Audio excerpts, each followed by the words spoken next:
All right, all right. Welcome back to the Team Coaching Zone podcast and to the weekly team coaching learning conversation series.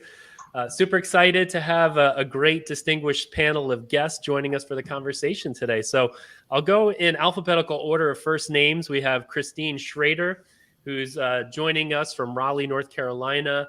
She's a director of team health and performance with RedHat. So welcome to you, Christine. Thank you. Nice to have you on. Next up, we have JD Lanigan. Early bird in California and San Francisco. He's a team performance coach at Genentech. JD, good to see you. Thanks for joining today. My pleasure. And Mary McCarthy in Dublin, where our colleague Melissa Sayer also is based. And I think you know Melissa well, Mary, but Melissa won't be joining us today. But Mary is a readiness, culture, and people lead at Microsoft and has a background in an advanced degree in executive coaching, a master's of science degree in executive coaching at UCD Michael Smurfit Graduate Business School. So these are just poached from your LinkedIn, and I'm sure there's lots more about you guys that the listeners and can check out. But great to have you guys on the Team Coaching Learning Conversation series. Really, the idea of these episodes every Friday is to really invite in diverse people in the field of team development, of team coaching, and to kind of kick around just insights, successes, challenges we're facing, but really to stimulate learning, not only for ourselves, but for the listeners and for the field. As I think about, I started podcasting in the area of team coaching in 2015, and, the field has come a long way. I mean, team development and team coaching, it probably wasn't called team coaching, has been around for 50, 70 years, go back to the days of Edgar Schein and process consultation and going back into the history. But really, in terms of the coaching field and the term team coaching, it really starts emerging, 5 to 10 years ago. And in the last couple of years, it's one of the fastest growings in the coaching industry. But it is something that transcends the coaching industry. I think it's part of learning and development. It's part of the agile software development movement. So anyways, wonderful to have some internal folks today who are living and breathing this work on the inside. And great to have you guys on the show. So maybe what we'll do, we'll kind of go around and maybe you could share a little bit just to kick off how you got interested in this topic or how you were tagged by your organization to get into team development, team coaching. And maybe I'll go in reverse order. So why don't we start with you, Mary, just to get to know you a little bit. I know you've been at Microsoft for over 20 years and had a distinguished career there. But you want to tell us a little bit about how you found yourself into this episode today and maybe the precursors of your involvement in the team coaching and team development space? Sure, happy to. So I've been involved in coaching for a little over 7 years now, and I was inspired by a previous leader, Katrina Hallahan, who was the MD of Microsoft in Ireland. And she had done coaching many, many years ago before people were talking about it. And she encouraged me to get involved. And I started, and I just caught the bug. And a number of years ago, I was involved. I was doing the team coaching program, and I moved roles. So I've done a whole host of different things at Microsoft. I'm now part of a consumer support business.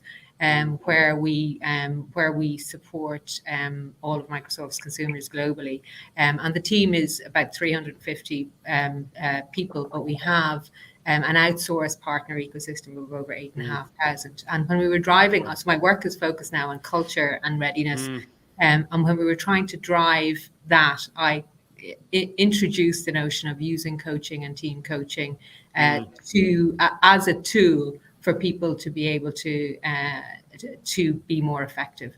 So I was using 6 conditions and other methodologies with our leadership team and then further into the organization.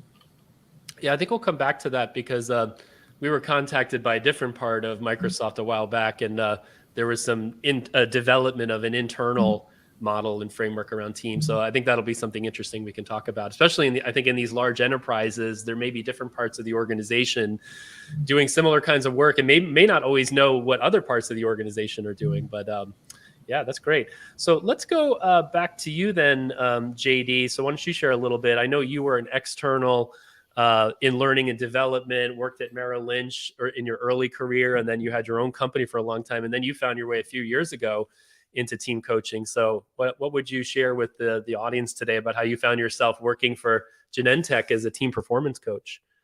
Yeah, well, first of all, thanks for having me on.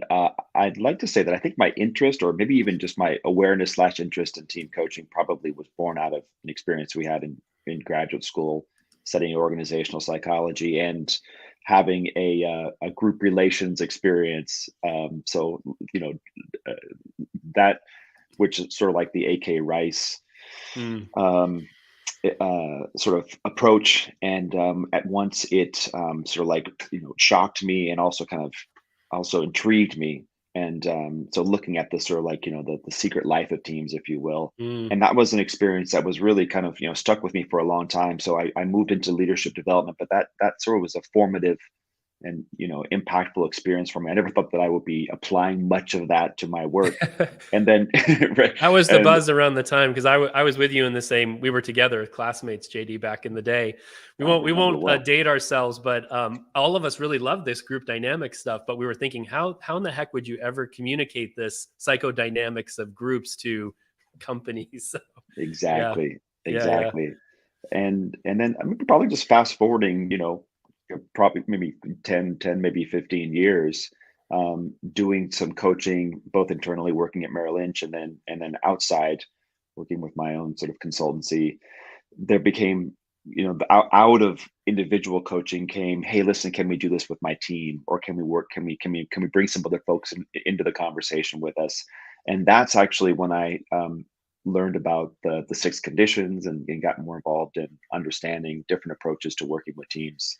And Mm. so that was sort of the introduction, and then just kind of became really interested in different ways of working with teams, different frameworks. Mm. And then through the Nautilus journey that you put together some years ago, Krista, really got connected with the team coaching community and learned about an opportunity at Roche and Genentech, where they were looking for actual team coaches, right? So it was actually a role that I was able Mm. to apply for. So that's a bit of my journey. Yeah. Yeah, who would have thought it? We were on a tall ship, a Dutch tall ship off the coast of Norway for 10 days, and JD found a job on the boat. So who would have thunk it, right? So good stuff. You never know where. I know in this economy and this market, it's getting a little tighter out there, and people are searching for jobs. So you never know in the wildest places where you'll end up finding an opportunity. So that was a That's great right. serendipitous moment of serendipity. And what about you, Christine? I know you have been at RedHat for 5+ years. You had a background working, I think, for Blue Cross in insurance. Before that, instructional designer. Yeah, Tell us a little bit about how you made it to the team coaching or team development world. yeah. Well, and I guess similar to JD, I came from the learning kind of sector. I've always done kind of learning and development within organizations. But at Red Hat, we started trying to look at how could we be more effective? How could we help people build skills faster? And what we found is that we were starting to do what we called intact team offerings, where a team would come together and they would be focusing on certain skills, whether that's like crucial conversations, or sometimes we would do things about the habits they had, or things like that. And what we found was those teams seem to do better than people who were in individual classes by themselves. And the thought of this accountability, that the team is holding each other accountable because they've learned this together and they've kind of practiced this together. And so I think that was our first step of, what could we do next? Like, how could we push this even further? And so we kind of came up with this idea of doing something that all of our offerings were around teams. And that just kind of started us on this journey. And I think I was lucky. We went through a big reorganization, and I was asked to lead this team. So I guess I would say lucky, fortunate. But that was 2 years ago, and we went through a lot of research to kind of figure out how to actually do this. And that's where we landed on the 16 conditions. We wanted something that was grounded and based in actual science, and built our team after that. So we've been in operation really about a year. It took us about 6 months to get our feet under us and figure out what we're doing. And then we've been coaching for about a year now. Nice. Yeah. So I'd love to get into a little bit of like the different frameworks and things that you're using. And again, on the Team Coaching Zone, we're kind of open to all philosophies, frameworks, everything has a, a welcome place here. But why don't we start a little bit with kind of the business case for this?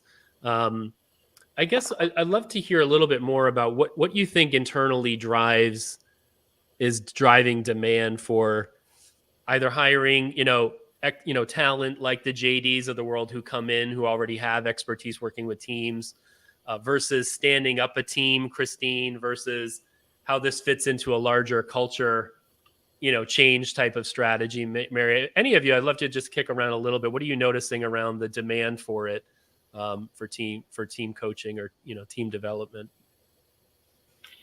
I'm happy to start off with that.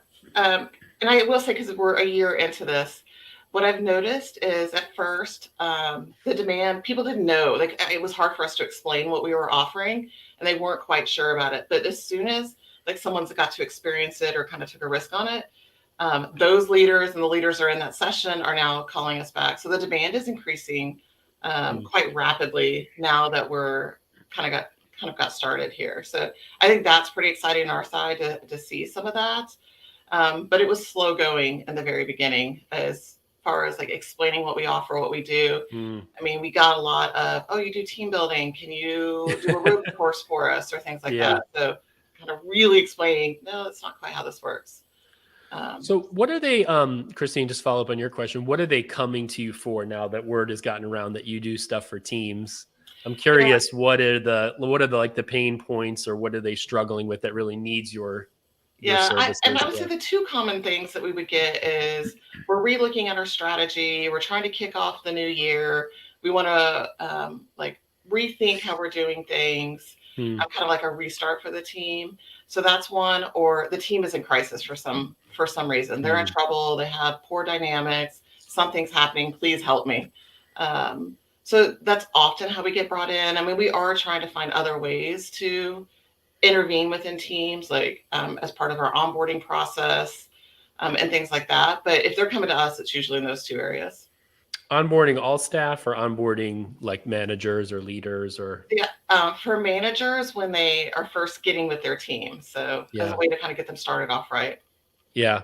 I mean, I've said for many years, like 9 times out of 10, when we get called in to work with teams, there's usually something around transitions with team leaders or like a team leader team problem.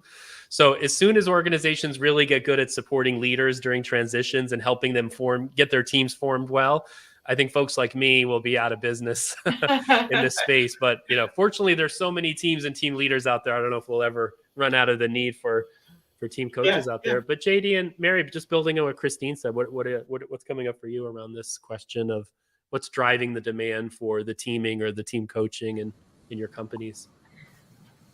For me, I think it's linked very closely to the change in dynamic in since COVID. Previously, when we were doing team coaching activities or events, they were in person and it took a ton of planning and everybody needed to be available. Whereas it's much easier or we're more accessible to leaders to come along to help with kickoffs or help them with purpose work. And I found, initially when I was working with people, there was a challenge like, is it okay for someone internal to come into my team and see how my team works? Whereas building on psychological safety and that, seems to be much more willingness to have people help. So I'm seeing more demand. And I also see a lot of value in doing team coaching with things like leader simulations. And we have a team agreement framework at Microsoft where everyone is encouraged to do team agreements based on hybrid working, etc. And helping with that as a team coach has proven to be very helpful and valuable. Yeah. Just following up on that too, I know at Microsoft, I've listened to some talks by Satya Nadella, the CEO, just around the future of work and about teams and organization. Obviously, you guys have the Microsoft Teams platform, so a number of our clients use that. I've had to become skilled in Zoom, Microsoft Teams, Google Meet, so it's fine now, and others, Blue Jeans. I mean, there's all kinds of different technologies. But I'm curious about, like, just at Microsoft, the organizations, like when I listened, it was probably about 2 years ago or maybe 3 years ago, Satya Nadella talking about the future of work and the integration of AI and data technologies and just the way we do work now, which COVID obviously really disrupted. But yeah, I'm curious, Mary, if you had anything about that. Yeah. So I think that with technology and the pandemic and all that's going on in the world, that people have become accustomed to work better together through technology. And now I'm not sure everybody loves being on camera all the time, but certainly in the team coaching work that I would do and using Teams, people are very willing to put on camera and engage and share, and then being able to break out into smaller rooms. All of that allows for the kind of the more natural conversations where teams can build their strategies much more quickly than if they were just to try and do it everyone together at the one time. Okay, cool. JD, what about from the Genentech world? Yeah. So a couple of things. First of all, I guess I should probably say at the outset that I'm, kind of speaking as from my own perspective as a. Oh yeah, I forgot to say that. If anybody wanted team performance, any qualifiers or disclaimers, you're not representing your companies per se today, more as individuals. Yeah. Thanks, JD. But I can talk. I think about some of the major themes, and we had gone through a major transformation that kind of coincided with COVID. So there were a lot of requests coming in just to help teams figure out how to stay connected during COVID. At the same time, teams were being asked to work in new ways. So incorporating agile principles and other elements from transformation that they needed help. Teams needed help sort of integrating in. So that was those were a couple places that we were asked to come in and help. In addition to, hey, the inner workings of the team, maybe looking under the hood, how are we getting along? How can we be more effective? More recently, I would say the requests are coming in because there's really a genuine effort to create alignment across teams people are kind of moving in the same direction, and that if we're just working with one team, and you can't only be so effective if you're not connected to the larger ecosystem that you're working in. So we're working a lot on how teams can be connected with other teams. So kind of looking outside, and I think that that's actually where the work gets quite interesting. So some of the team of teams stuff has become relevant for us more recently. Interesting. And I think, you guys have gone down a bit of the road of systemic team coaching, right? As part of one of the frameworks you guys have adopted. That's right. And I think that was, networked teams probably kind of tipped us over in the direction of looking at systemic team coaching with the focus on the connection of the team to outside teams, other teams, but also just staying connected to outside stakeholders and having that as a key consideration. Yep. So one of the questions we had some folks in the team coaching learning community group on LinkedIn. We were kind of harvesting some questions for today, but one of them was really around kind of the ROI for investing in developing an internal cadre of folks. Obviously relying on external team coaches probably not really scalable or really economical.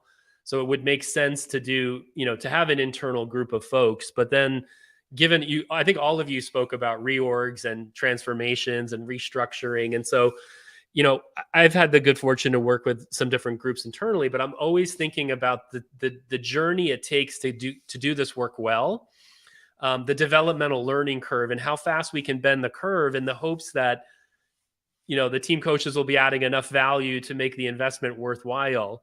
And so I'm curious how you guys navigate that around the balance of developing internal people or are you hiring people already? Like JD, I know you came in with some chops as a team coach, but I'm curious how you grapple with the instability of organization life, just to put it, bluntly, right? And can you get enough ROI and reach enough teams to justify spending a year or two standing up a shop? I think, Christine, this is probably something that you guys have had to grapple with at RedHat, but I'm curious, Mary or JD, if you have anything on that as well.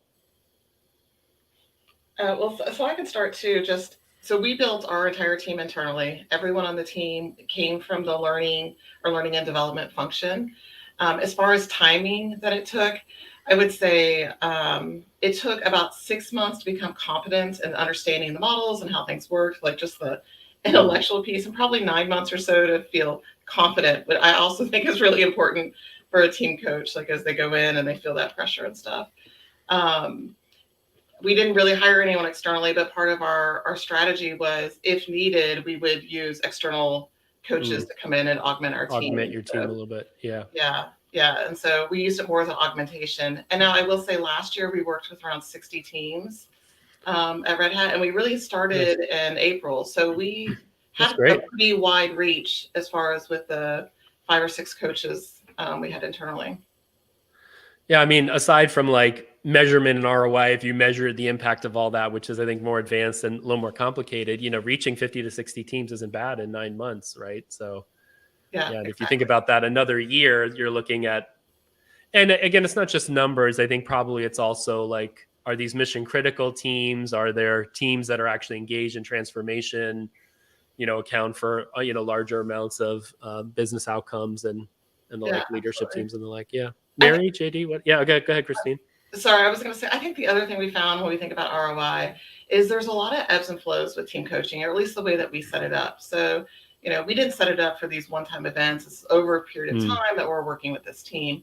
And so for capacity, it goes up and down as a coach is working with the team, which meant most of our coaches can handle between 8 and 10 engagements at one time. Wow, that's a lot. So if I think about trying to hire an external coach and how that works, we actually, I think, got a lot of benefit from having internal coaches there all the time and how many teams they could reach. Yeah, I mean, economically, I think that would cost you a lot to outsource all that, right? Yes, probably.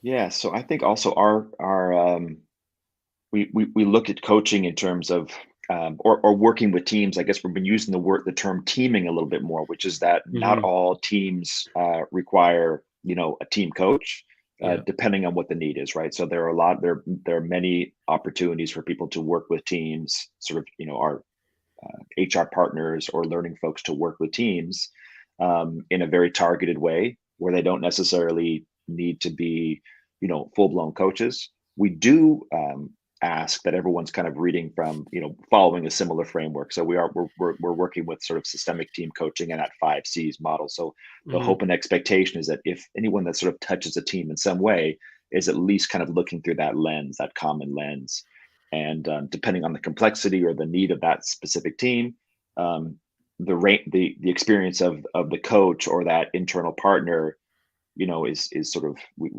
try to create a fit there. Mary, anything to add? Sure. And again, I'm speaking on my own behalf here.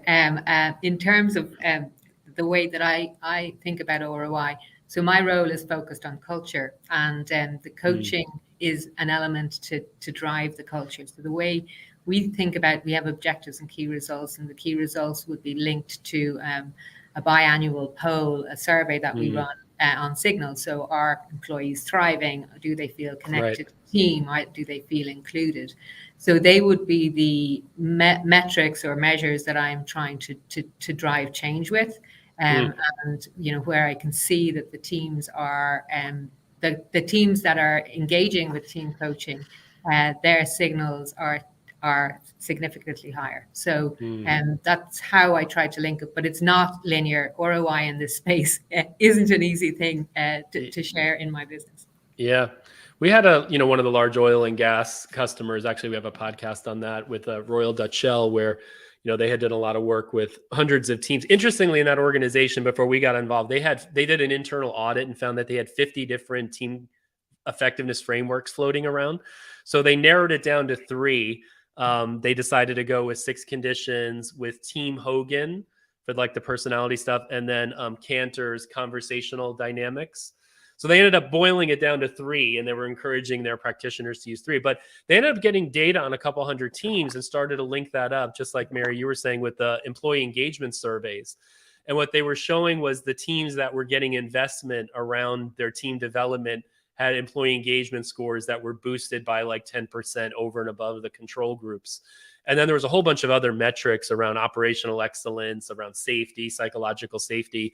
And it was like 10 to 20% improvements in almost all of those metrics. So I think it's kind of exciting if we can get the critical mass of teams like Christine, 50 to 60, you start to get like enough data where we can actually start to build really a solid business case around, even just descriptive statistics around comparing how the teams that are getting the investments around team development versus those that aren't on, employee engagement type scores. I noticed a question popped up here from Allison, and she said, are you noticing dynamics in teams and in individuals that you did not see before the pandemic? I know from visiting just corporate offices, like they're pretty quiet now in the office. I know, Mary, I think you're in the office right now.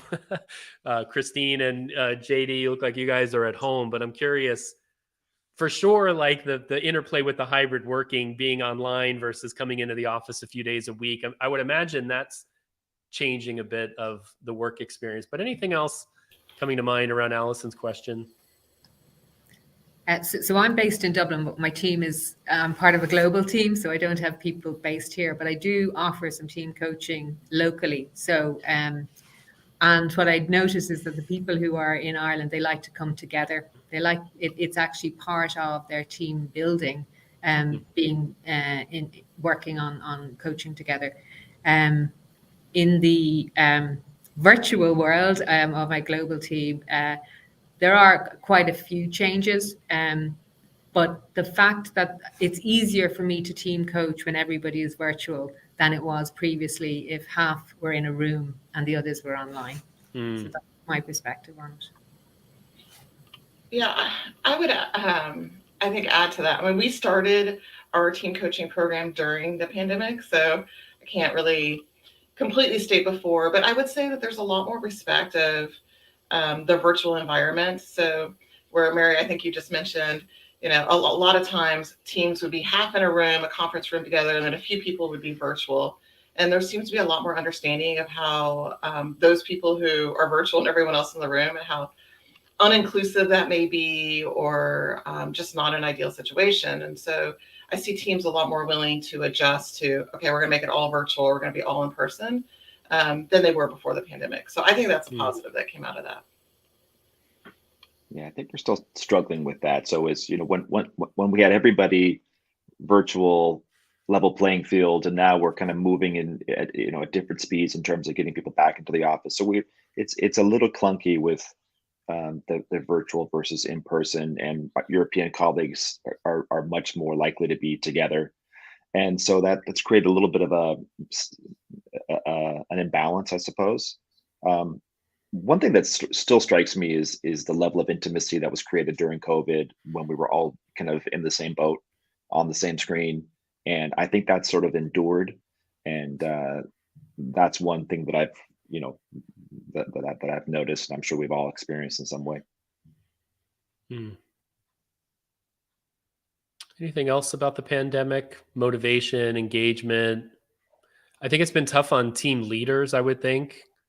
Just learning how to lead in this kind of environment. I'm curious if any of those things, I see some of your heads are nodding. Yeah. Creating any demand for your services. Yeah. I was going to add, I think there's something around the dramatic changes that were happening. So, and the extreme changes from, okay, we're all in the office and then one day everyone's home, and having the resilience to try to come back from that. But it didn't stop there, right? We had all the time at home, and then we're trying to get back to the office, or the way that we're working, or the environment, the economy, all of those things are just had compounding effects on teams. Yeah. Awesome. Another question here popped up from Lauren. She says, I often get teamwork requests from leaders who have one or two problem people in the team. They want to fix these problem people in the guise of teamwork. What is your opinion about this strategy? I have a strong opinion on this one, but let's see what you guys think about this one.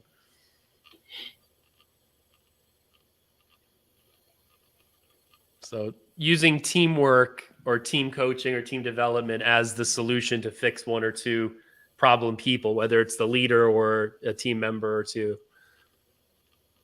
I've definitely come across this quite a bit. Yeah.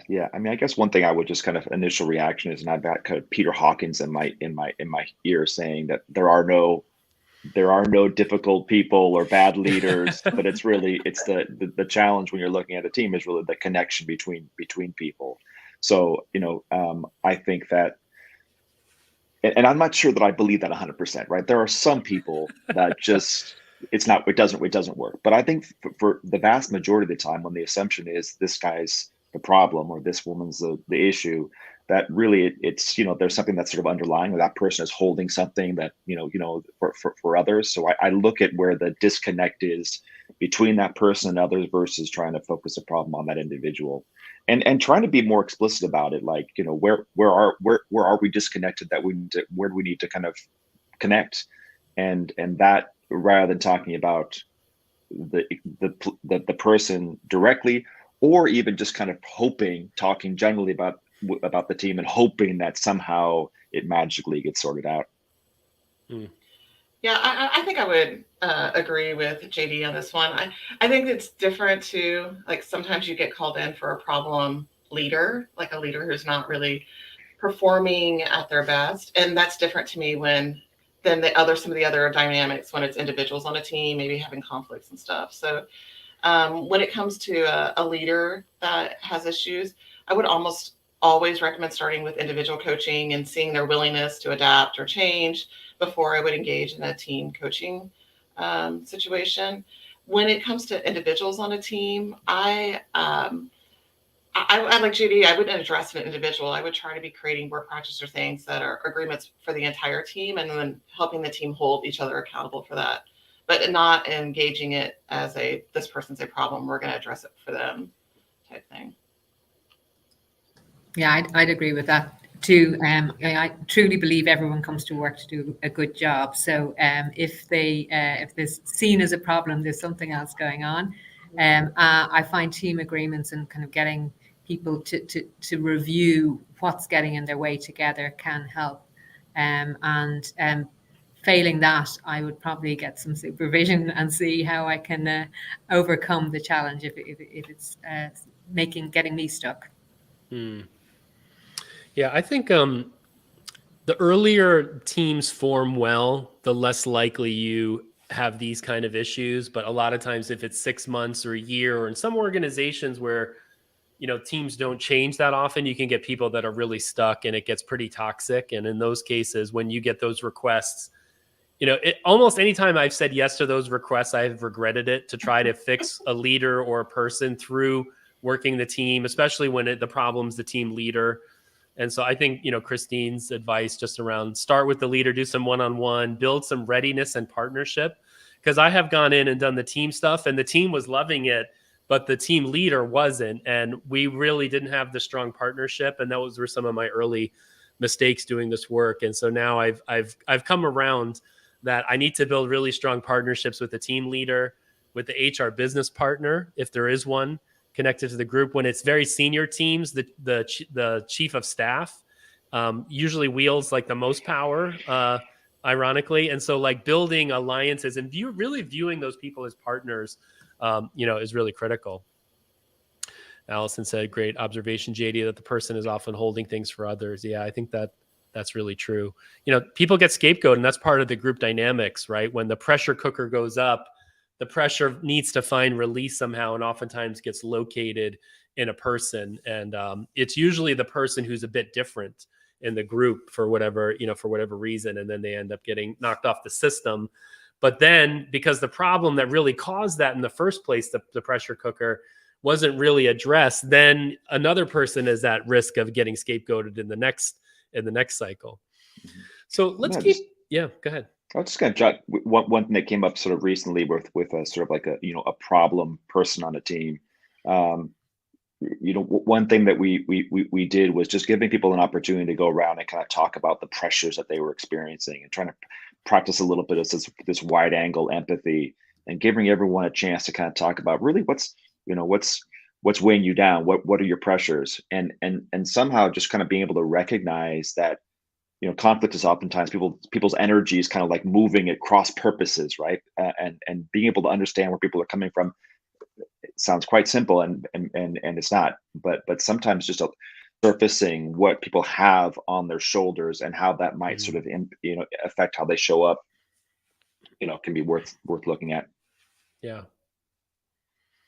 I'd like to pivot the conversation a little bit just around what are you guys finding like working, and I guess the other side to that is kind of the roses and thorns. Like where is it really working and flourishing, and where do you find it's like a slog, or where you're running into resistance or struggles? I think maybe we could get into a little bit of that, right? The positives and the reality of the harsh reality sometimes, right, around doing this, trying to help work with teams and team leaders around team effectiveness. I would say, like, one of the things we find that we get a lot of momentum on and works really well, as I mentioned earlier, this idea of our strategy meetings, our kickoffs. Their leaders, at least in my experience, have had a lot of motivation of getting you involved, getting help, building these 3-day, week-long sessions, to get their team up and going. But we're struggling a little bit keeping momentum when we're working with the team. And let's say I want to work with them over 3 or 6 months, and keeping that momentum happening in shorter bursts over that period of time. It's just like other things get in the way, or they lose some of the, it becomes less of a priority over that. So I think we know that's a better solution as far as getting them to actually implement these practices over this period of time. And so how do we keep that going? And I think that's been a struggle for us. Yeah. So successes, failures, what comes up to you guys as you think about where this work is really kind of resonating and really adding value versus where you're kind of finding any struggle? I think there's probably two struggles for me. One is where the teams change so often. So there's a lot of organizational shift, and just when you feel like you're making progress with the team, 2 people leave and 3 people join, or whatever it may be, and having to reset. And then there's also so many pressures on our leaders and our managers that it doesn't always get the priority that perhaps I believe it merits. Yeah. And that feels kind of counterintuitive. You should be leaning in more on this in times of challenge. And they're the 2 things that come up for me. Yeah, I definitely +1 that last one around just the turnover, the change of the composition of teams. And I'd also say, like, the ideal for us is to kind of, work ourselves out of a job where we're kind of upskilling the teams and having them kind of take this on themselves and owning their own development and giving them some tools. And just not seeing as much of that as I'd hoped to yet. What do you think that's about, JD? It's just kind of the developmental curve for teams to really build this capability. I think part of it is, again, like the changing dynamics of or the configuration of the team. But also, I think there tends to be 1 or 2 people who are like maybe the people on the team that are going to kind of feel like they own it. Like, it could be maybe the business manager or the leader themselves. And if those people kind of move on, then the initiative or the impetus behind keeping it alive goes with them. Mm-hmm. I would add to that too. I think that there's, I'm seeing maybe not an interest in some leaders to build that capability of team coaching and kind of holding on to this, but more it's better. They like the external person to come in and do that for them, or be supporting them through that. So I think I'm seeing a little bit of that as well as something Mary said around the changing in the composition of teams. I hear a lot of, well, we're going to go through a lot of changes, so let's just hold off. But there's never a stable point. Like, so that's been a struggle, like trying to influence okay, tell me about when these changes are going to happen. Maybe if they're the next week, okay, maybe we should hold off. But are they months from now? All right, let's get moving and try to influence that as well. So there's a lot of, let's just hold off until everything is calm again. And it's never calm. the elusive stability, right? That Yeah. people say, you know, I think this is a thing. People need change, but they also need stability. And it's, you know, I think that's one of the things team coaching can do is bring a sense of stability, or at least a focus around stability for a month or two. Or, and that's one of my questions for you guys. Are you finding that a lot of your work tends to be, you know, one-off type things, or like Christine, you were saying, like there's a beginning of the year strategy kind of session, or is it more longer term? And if it is longer term, how long are the engagements, or is it really vary? I'm curious about the kind of time commitments that, how long you're staying with the teams and some of the journeys. I would say it's such a mix. I can't, I don't know. Some teams it's around 3 or 6 months. Other teams we only meet with them once. But what I am seeing is callbacks. So teams that we've even only planned to be with for this one engagement, a couple months later, like, okay, we need help again. Okay, we want more. So I think that is a positive. And then we're trying to create more long-term plans with them once they realize, okay, this is helpful. We shifted a bit there. Yeah, and in the not too distant past, we had team coaches that were sort of aligned to specific teams that were kind of by definition drug development teams who were going to be together for a long time. So there was a possibility for a multi-year sort of connection to teams. We moved away from that, and now we're working more with work packages where we'll contract with individual leaders and teams for, you know, a set period of time, which can be adjusted, but we're trying to contract up front around what they need and so forth. Mm-hmm. So I'm in the team. So I'm part of. It depends on what my peers and the leaders need. Some teams I've been working with for 3+ years, and the engagements and interventions will be based on the signals, responses, strategy setting, maybe org team changes. So probably do between 4 and 6 interventions a year with those teams. And then newer teams, or, you know, if there's a team that is more junior in the organization that has a problem with their signals and they want help, I'll go in and help there too. And that might be 2 or 3 sessions rather than continuous engagement. Okay. I'm curious if you guys have any questions for each other that are coming up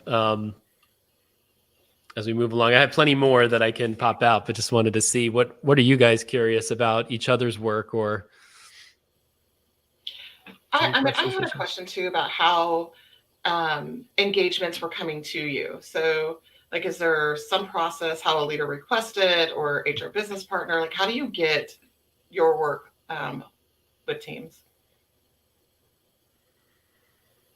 I can say from my end, we have sort of the different lines of business. We have what we call a key customer lead, and anything that's in the realm of coaching or training will get filtered through that point of contact, and that person will reach out to they'll talk to the customer or the client and find out what the need is, put into a package, and then it kind of then it comes to us, and then the people are able to our team of coaches are able to kind of indicate interest in different work packages based on their availability, the duration of it, how it fits.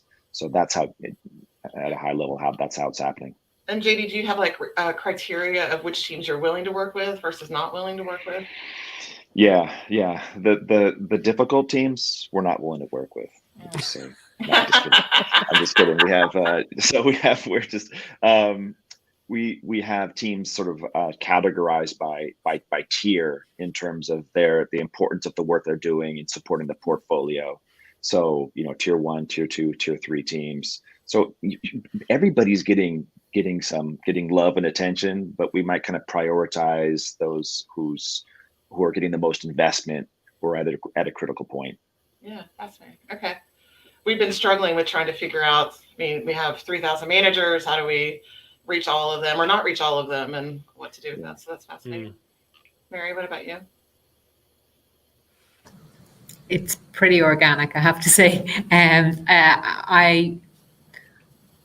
I do a lot of work with my peers and their direct reports, and then if there's space for more, we do more. And then I also get requests from members of our senior leadership team to do work with them.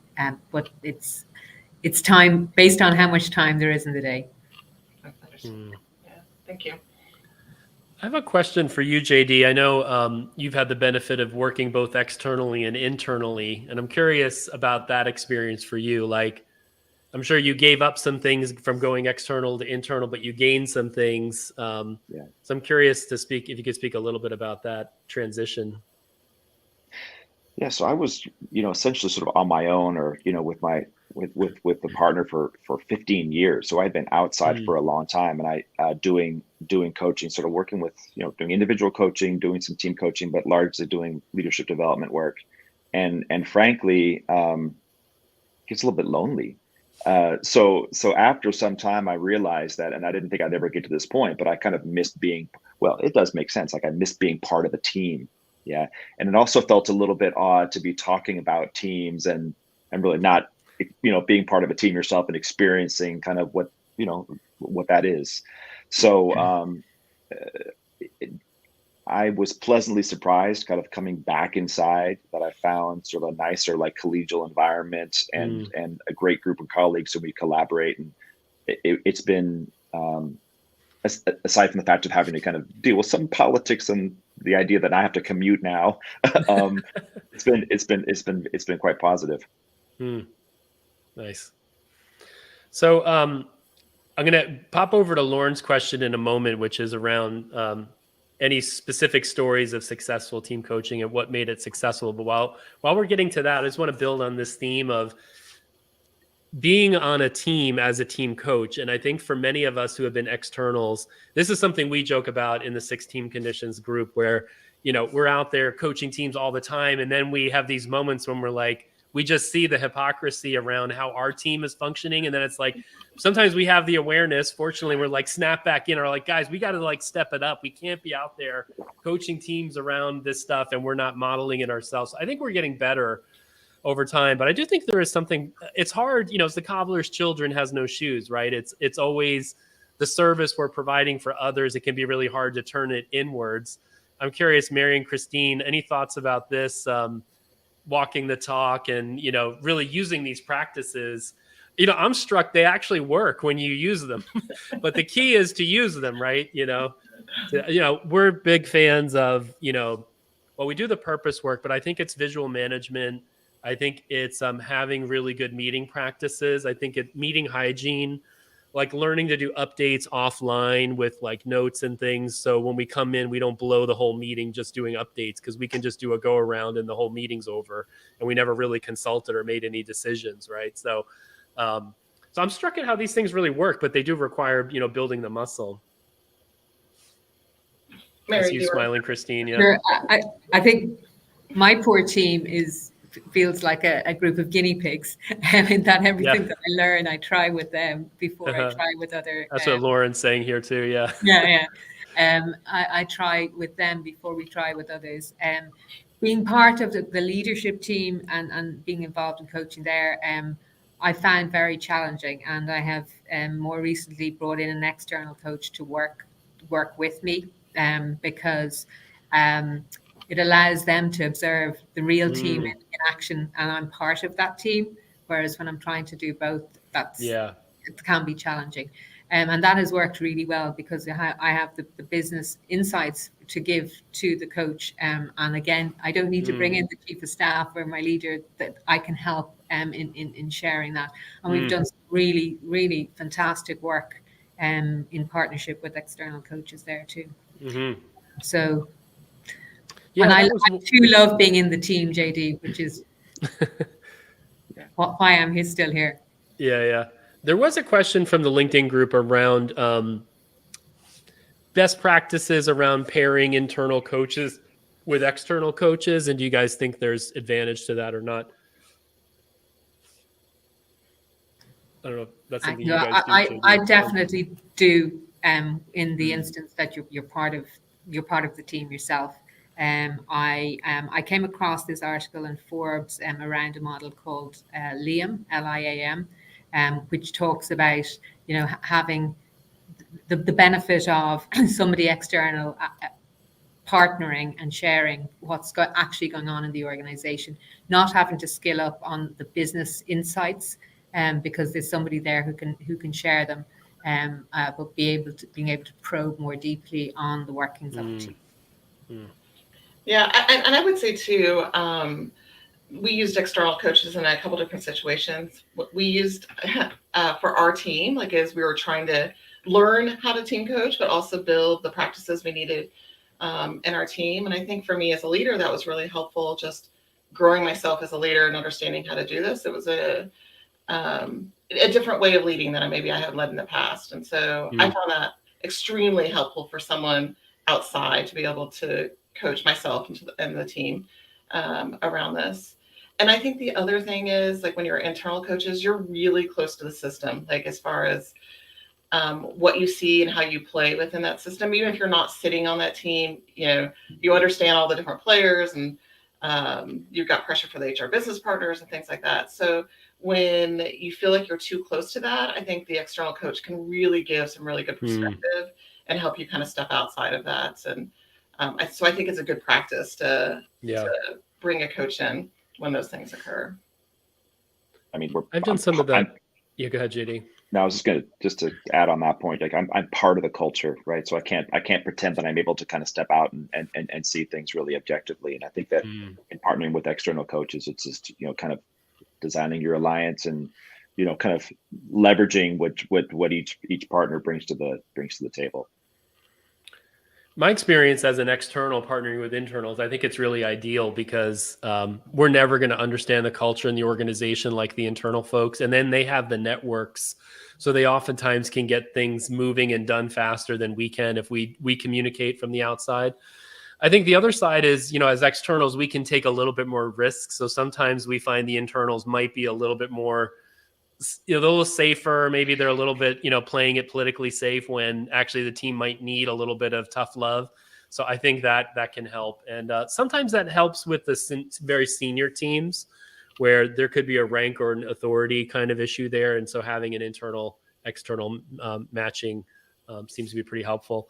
But I want to go back to Lori's question around success stories. So, we all love to hear when the kind of work we do actually adds value. But do you guys have any anecdotes or vignettes where you think this kind of work has really made the difference? And, I'll just say, like, for me, it's oftentimes breakthroughs that are not just around performance, but it's really around learning. It's about relationships, the real meaning people bring. I mean, I think that to me is when I feel like I have the best job in the world, when I get to help groups that might have been really struggling find their footing and they're flowing. You see the happiness there and sense of purpose, and people are really engaged. And nothing is more meaningful than, seeing people winning when they haven't been winning, right? Or succeeding. I'm curious. Yeah, I'd be happy to share an example. I was coaching, myself and another coach were coaching a team that received a new leader, but the old leader was pretty damaging to the team, how the team was feeling. There was a lot of disgruntledness, a lot of anger. All of this was built up. And so this new leader is kind of like, oh my gosh, what do I do with this? And we were able to kind of help them let go of some of the past and what's happened, and really kind of start visioning what a new future would look like with this new leader. But it also allowed that leader to kind of hear what they've been through. So it created this kind of sense of empathy and being heard and understanding on this team. But up until this point, they were just frozen. It's like they could not make progress forward. And so it was just a really big breakthrough for the team. Like, I know I left that day feeling so good. Like, these 8 people, their lives changed that day and how they experience work. And they're doing so well now. They're a year into into this with their new leader, and just watching how much they've grown together and they're working together was really kind of this amazing experience, especially very early on in our coaching journey. To get some successes like that early on gives a big boost. Yeah, absolutely. Mary, JD. Yeah, I have an example with a sales team, and this was a relatively junior team who had missed their quota for the first time in a number of years. And we did some work together. They were from all different countries around Central and Eastern Europe, and they had different targets individually. And they were working in different languages, very, very complex business for them. But what we, as we were working on purpose, and what their shared purpose was, we came across the realization that they didn't actually know what their shared target was. And what had happened in the quarter that they missed was that some people had already reached their quota and weren't working, so they were done, while the others were desperately trying to find the revenue that they needed. And just a simple realization where I asked them to line up in order of how much they contributed to the quota. They couldn't do it. And by realizing that and then lining up, they formed a circle. And by forming that circle, they realized that they were in it together, and subsequently made their quotas for a good few quarters later. So it was really, really lovely to see, and the aha moment and the energy when they realized that they were. That's nice.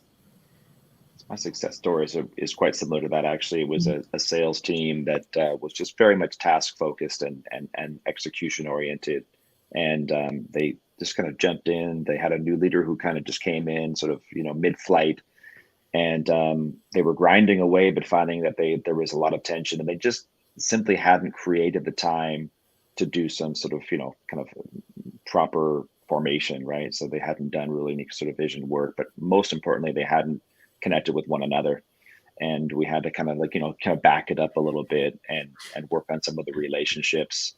And it again sounds sort of fundamental, but it is basic, but the fundamentals weren't there, and that helped to really kind of speed things up. Kind of building on the success stories, kind of going a little bit more granular. I'm curious, just like, what are the things that you're finding really kind of stand out that seem to be working? I think I highlighted, kind of visualizing the team's work. For me, I think helping them figure out the right rhythms and cadences. Prioritization is a big one. I think a lot of teams don't know what their colleagues are working on, nor are they really clear about exactly what their priorities are and regulating all the things they have going on. So I think bringing just some discipline and structure around that, and helping around meetings, how to go beyond just doing updates. I think those are the things that really help get the team kind of grounded. And then I think from there, a lot of other kind of exciting things can happen around learning and, innovation and experimentation. But I'm curious, are a couple things standing out for you? Are the frameworks, really helpful or not? Is it more for you as the coach? I'm just curious, what are the things come to mind that seem to be clicking with the teams that you're using in terms of tactics or methods or strategies or techniques? Anything come to mind? Yeah, I think there's two areas, and they're kind of related to each other, that I see the team make a lot of progress forward. And it's a little bit what you mentioned around work practices. So if they understand how they're going to run things, when they're going to talk about certain things. Like, one of the things that we often see is that they can't get to their strategic work because they're so focused on their operational work, and that always takes priority. So helping them kind of figure out how to manage that and maybe separate those so they can do both has been a big thing. But one of the other areas that I think I've seen a lot of teams just kind of, you can just almost see the relief, is we do a lot of work around decision making and how decisions are going to get made within the team. And, it's just like this almost unspoken thing within the team of, okay, I'm pretty sure someone has to make the decision. I don't know if I can do it. And helping them work through that, literally just listing out all the different people, what decisions have to be made, how is that going to happen? And you can just see relief. Okay, I'm making it really explicit. People understand how that's going to work. And I think that helps them go a long way. Yeah, making the implicit explicit, or visualizing whether it's the decisions we're going to make or priorities or just all the work we're doing, it creates relief. Yeah, exactly. Yeah. Mary, JD, what are you guys finding kind of seems to resonate with the groups? So one of the areas that we look at is we have objectives and key results. So we spend time on setting the objectives and key results as a team, and then we monitor and measure those as we go. And getting to those can take time. But once you have them and you continue to monitor them, that seems to be very effective. And then we also have the team agreement, as I mentioned before, and that team agreement looks at how people want to be communicated to, how they collaborate, how they spend time in meetings where it's not all updates, that we want to spend time on innovation and working together and finding new solutions to things. So by setting up that framework, the team has the boundaries that they need, and then every so often we check in on those again, so to see if we need to align or adapt. JD, anything? Just to add, I agree with what's been said. Maybe just one other thing to add is I find that if everyone really is aligned on the same sort of tool, like if we're all using Trello and everyone's on board with that and actually, looking at Trello and working in Trello, it can really make a huge difference, right? You can see where you are and where everyone else is. I just find that really helps. One last thing I'll just throw in is that, an exercise that we do is just in terms of what are your expectations of one another, right? Kind of being clear about what colleagues are expecting of each other and the leader on a team, making that explicit can be really helpful. A quick question from the LinkedIn group was around whether your team members are doing team coaching full time, or is it like they do that as part of their role or on the side of another role? My team are all full-time coaches. Full-time coaches, okay.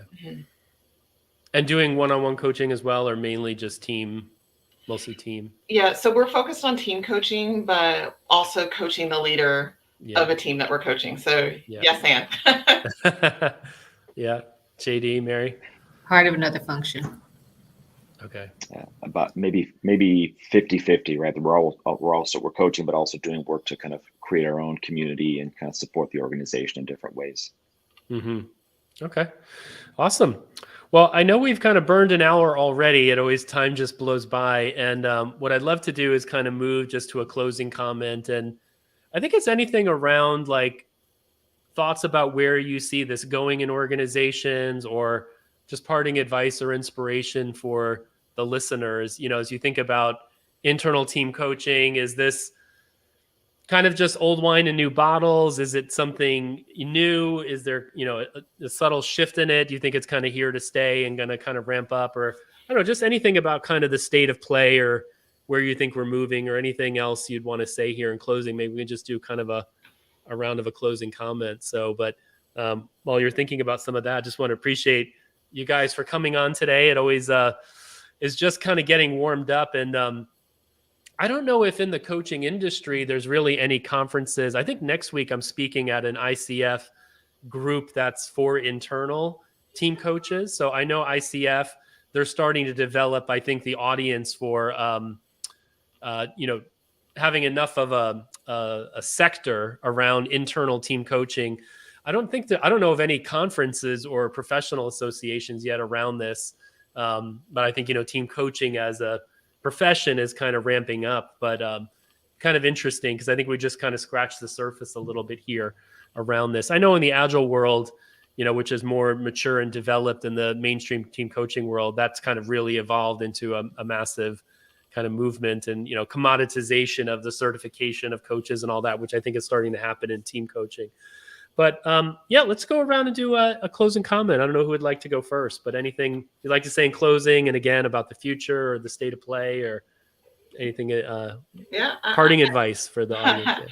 Yeah, I'm happy to start. Well, one, I see team coaching as kind of this up and coming thing in a traditional HR function. Now, I don't think just because of the time and capacity, it's going to be the entire organization gets team coaching, but the thing that is exciting me right now, especially because I come from a learning background, is I think team coaching will be a new skill that we're going to ask managers to have. And so I think that's probably one of the next things that we'll end up doing at RedHat is this will become part of our manager development work, is the leader learning how to do this better instead of having coaches do all the coaching. So that excites me. Like getting a little bit broader and scaling this bigger, more in the organization. I agree with Christine. And I think it's not just manager. I think people who are working in all of these V teams, because, you know, we are only part of one manager-led team, and then we're part of lots of other virtual teams. Right. But the skills will be developed across the board, and we'll see a lot better teaming practices on the back of it. For me, I would just say it's important to, whether you're internal or external, to develop a really clear pitch, right? What your value proposition is, what you do as a team coach, what you can offer, and being able to articulate that makes a big difference. Yeah, I'll just throw in there. I was actually listening to a podcast I did with Richard Boyatzis a couple of years ago, and somebody on LinkedIn said that they had listened to that recently and really enjoyed that episode. I went back to it. He's a really smart guy, but you know, one of the things he brought up in there was, like team coaching becoming more normative around team leaders and team members having these skills. And he spoke about peer coaching. And I know from Richard Hackman's research and others, like peer coaching, it has like really robust effects. So it does seem to me that coaching as just like a way of working and being, whether it's one-on-one coaching or interpersonal coaching or like the team coaching, will take root in the culture and become more commonplace as people get more developed in these skills. But, you know, I think the model we saw, or I grew up with, was more the command and control, the manager leading a group of people. It wasn't really a team, it was a group, and it was the team would have the weekly team meeting and share updates and things. But, you know, maybe some teaming happened here and there, but it wasn't like they were more than the sum of the parts for the most part, right? Work was disaggregated and assigned to individuals. But it seems like, you know, we may be on the cusp now that we've just matured enough. The operating environments are dynamic enough that we actually really need to come together more as a team. And that requires capability across the board. And we can't just outsource that, you know, to external or internal team coaches to support that. So it'll be interesting to see where it goes. And the final thing I'll say about that is, you know, we've known the literature on performance and learning orientations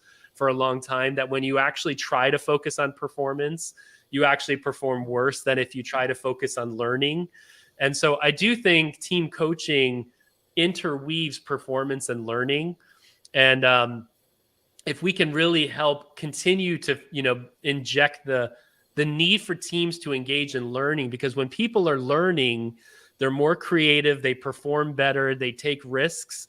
And I think sometimes one of our challenges, especially when numbers get tight quarterly, you know, metrics aren't being met, there's a need to double down on performance, and that tends to squash out any learning investments. But in some ways, I think one of our jobs is to try to help keep elevating the critical role that learning plays actually in performing, and that you don't want to cut off the learning investments in teams or these kinds of supports, because it is going to show up in the bottom line, right, in lower performance. So anyhow, with that said, we've taken you guys over a little bit. Want to thank you all again for coming. Mary, for coming, joining us in Dublin, and JD getting up early in San Francisco. Hopefully we warmed you up for your day, and Christine down in Raleigh. And we'll continue this conversation offline. If the folks here want to join us in the team coaching learning group, we have that on LinkedIn. You can check that out. I'll put this up on the screen here.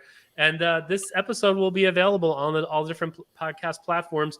Coming up, just so you guys know, the next couple of episodes, we have next week, Sebastian Fox is coming on. He recently wrote a paper on team coaching, so we'll have him. The week after, we have Peter Hawkins coming to talk about the next challenge for team coaching. We'll see if he's going to be bringing any of his colleagues. That one's called The Next Challenge for Team Coaching, Enabling Organizational Transformation. So good stuff to come, guys. And again, everybody have a great finish to your week and a weekend. And thanks for tuning in today to this team coaching learning conversation. Hope you took away some practical outcomes. All right. Thank you. Hey, everybody. Take care now. Thank you. Bye.